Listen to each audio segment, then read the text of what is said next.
Hello, those interested and concerned. I'm Zahra Laila Jawad, and this is about my old case of Karachi American School. Against Karachi American School. They didn't allow me to read my record in the Karachi American School, what they have put there, and why I wasn't allowed to see Miss Asteria Desa. But they communicated to my therapist, Dr. Farooq Z. Ahmad. Although this was against my will and choice, I didn't have a choice. I wanted to read what they had written about me in my school record, but they started to communicate indirectly. That shows that, in retrospect, there was much conniving against me in the Karachi American School by the authorities of Karachi American School, especially the superintendent, Mr. Horton, and the guidance counselor at that time, Dr. Webster, and their psychologist, Dr. Todd. This is my case from 1983, but I've been thinking about it since years now, and it's now 2018, as you all know. However, there was conniving and treachery, so I couldn't get justice for myself or for Miss Asteria Desa. They have wrongly put things against me in my record, putting Miss Desa under duress and forcing her to say things against me which were false. So there was character assassination, defamation. My father even went for meetings with the board of directors in Karachi American School, I think, or the superintendent, Mr. Horton, but nothing came out of it. They just wouldn't listen to my father, and he was telling them that to take me back as I was in CAS now, and my report card, he showed them that I had a good conduct and my grades were also good. Actually, I hadn't done 9th grade nor 9th class. From 8th grade, I went into O-levels in CAS, Center for Advanced Studies. So my father, when the report cards came out, my father took my report cards to KAS. And they didn't tell us the crime that I had committed. They were adamant. They were stubbornly saying that there was something. Miss Desa didn't, they put it on Miss Desa, that Miss Desa didn't want me to be in this school. And Dr. Todd and Miss Desa had decided that I should not be in Karachi American School anymore. Dr. Todd, on the other hand, on a phone call, told me over the phone that Mr. Horton, the then superintendent of Karachi American School, has decided that I shouldn't meet Miss Asteria Desa. And she herself told me that this relationship was unhealthy, the one I had with Miss Asteria Desa. Then Dr. Todd has referred me and taken me to the Clinical Psychology Institute, pioneered by Dr. Farooq Z. Ahmad. And there I was to go to these psychologists When I felt that this was all wrong, that I was supposed to talk to Miss Asteria Dissa and work it out. So for many years I went to the psychologist with restless agony. And I really want to sue the Karachi American School for all the damages, emotional and psychological, that I went through for many, many years. And even now, I go into this relapse and the trauma that I went through. I cannot forget or erase it, although I've tried my best. For instance, I just get very restless when I hear or read or find out that someone has been separated from their loved one, even if it's a death. And although I know that Karachi American School worked connivingly against me, I don't have to give this example of a psychotherapist of United States of America, Dr. Dr. Brian Weiss. He wrote a book many, many years after, and that was the moment for me, the aha moment for me. See, I've been in psychotherapy for many years, since I was 14 years old to 15 years old, and for many years it went on, but it didn't help me get over Ms. Dissa. In fact, I was going back for 6 years. This is just before joining St. Joseph's College. I disturbed a poor Christian lady, Miss Asteria Dissa, whom I loved and adored so much, and it wasn't supposed to be like that. And when I asked her the reason why she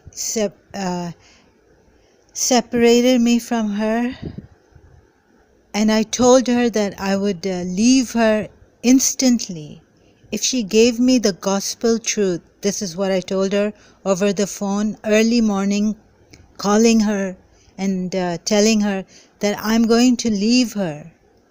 Just before she was going to school, I wanted to get her on phone, so I called her house. But this was in 1988-89, because I remember I called her from my new house. We had changed houses in 1988 June after my O-level exams. And she didn't give me a reason. She said, I will communicate to your doctors. That is my two therapists, Dr. Farokh Z. Ahmed and Dr. Eva Hassan. You can also, about Dr. Weiss, you can check his book. I also believe that therapy at times doesn't work, and especially when you're not in it, when your will is not in it, and you know deep inside the problem, what the problem is, and how two people who are still alive and can solve their problems, their relationship problems, together, without having third parties interfere in it in a way that we remain separated. And if we remain separated, then misunderstandings grow even more. And I wasn't even clearly told what the problem was. Just that this was an unhealthy relationship. I was told by Dr. Todd, which I didn't agree to at all. The unhealthy relationship, let's say that the boyfriend and girlfriend, actually the girl in Karachi American School, the senior girl who came and made this problem for Ms. Dissa and I, was Marianne Williamson. She's a spiritual teacher now in the United States. They were the ones breaking the law of Karachi American School, kissing outside the auditorium, which was in the elementary side. Not one day, every day. I remember I was in the elementary side. I was in 6th grade at that time. And now, due to this unhealthy relationship that these Americans have, how can such people blame us? They want to fool around, and then look what's happened.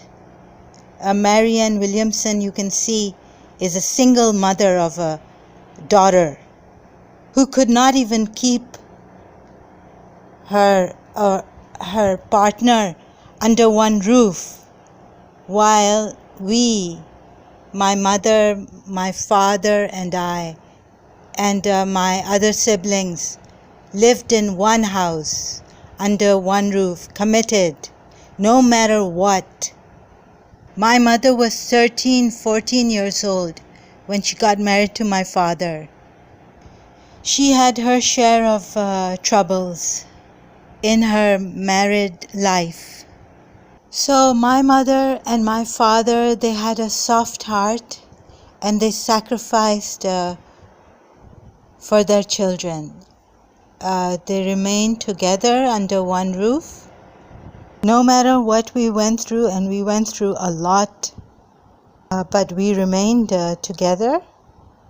There was a time my father wanted to divorce my mother, but he didn't because he felt sorry. He sympathized with her family.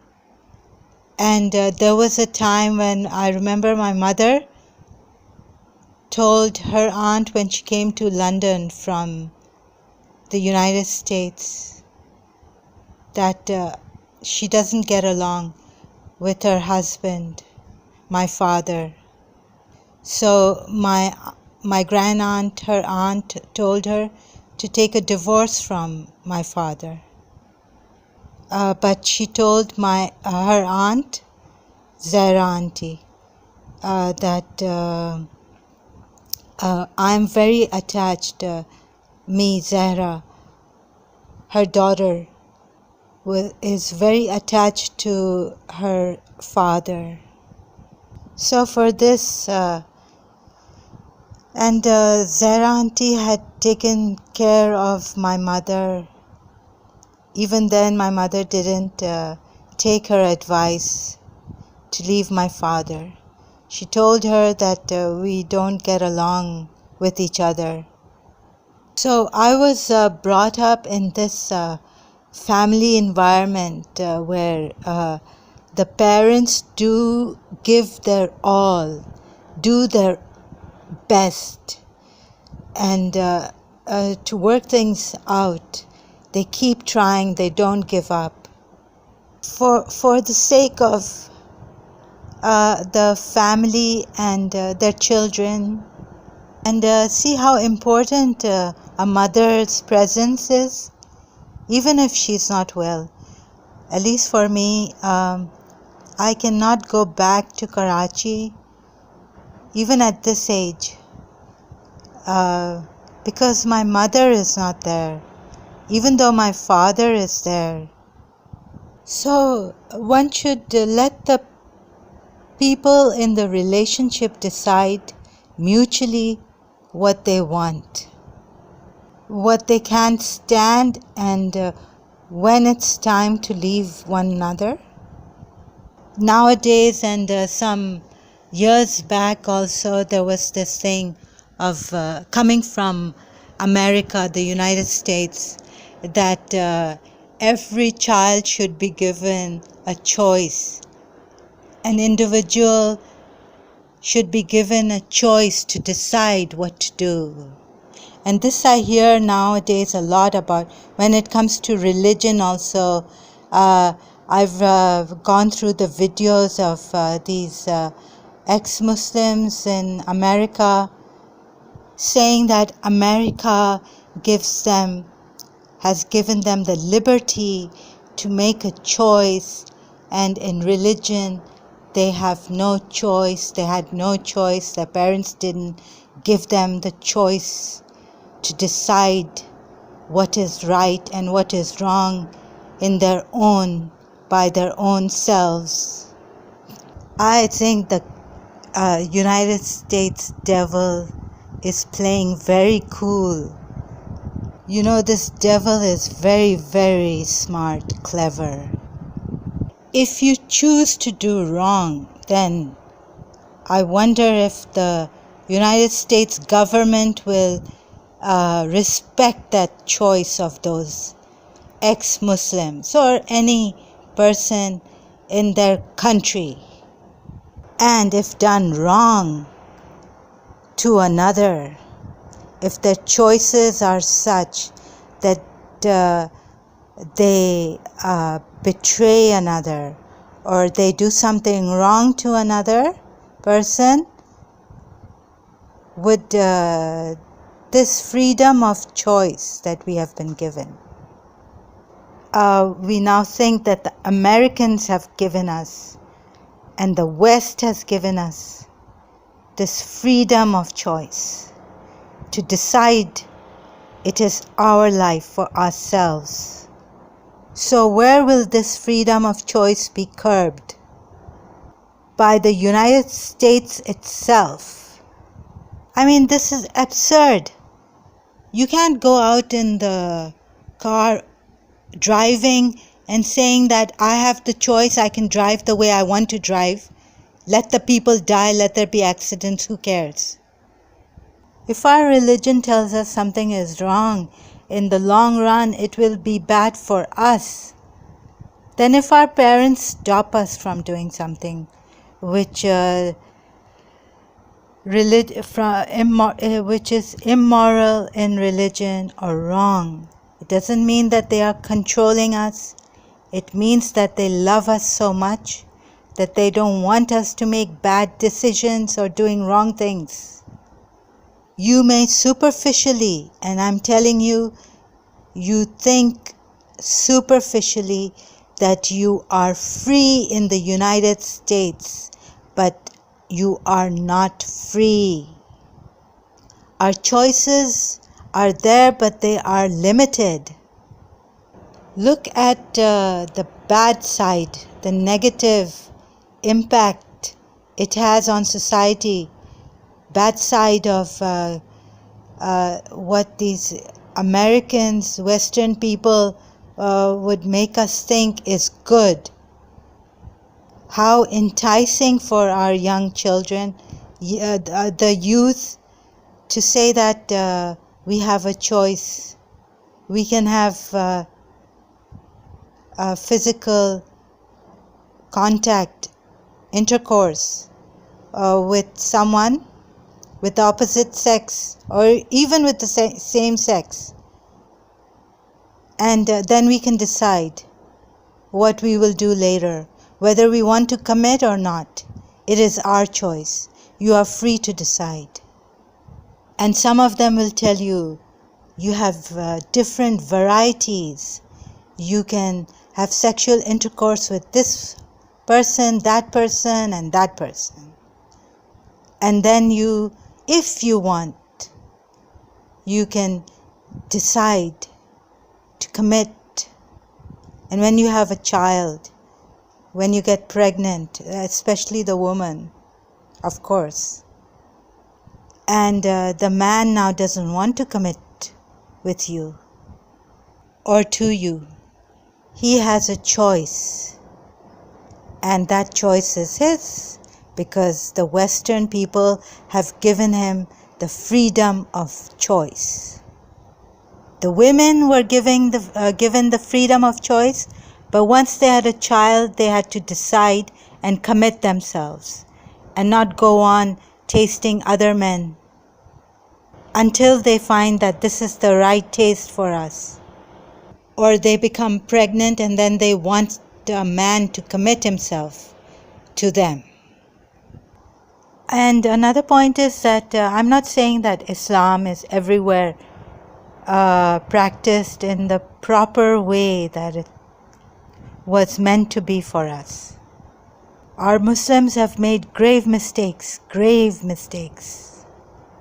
but Islam is so complete a religion.